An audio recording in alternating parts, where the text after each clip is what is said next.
Yine de Kur'an amelinin bir näme? O diýipdir ki bir baý adamy, baranda adamy şoň dünýesinden hantama bolup fiýlik etmeklik, hormat etmeklik, öwünden turmaklyk. Hop, her kim öňe fiýlik hormaty bolýar, baýyňda öňe fiýlemek gerek.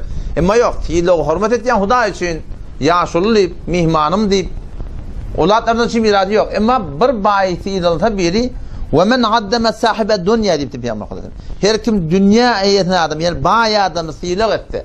Ve medahahu tama'an fi dunyahu. Ve şonu öwte diye. Şoň dünýesinden hantama bolup, maňa berer, men işimi ýola salar, ýene birda der diýip, şu suratynda baý adamyň öwünden galypda, öwünden turupda ýene birda fiýle hormat etdi. Sahitallahu taala aleyh.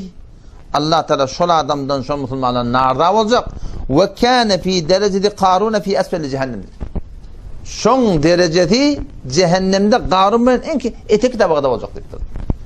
Sahabalar ştada ağlamar ýalyk demiş şol ýani. Yani şolu ne kadar Peygamber şol gorkulypdyr.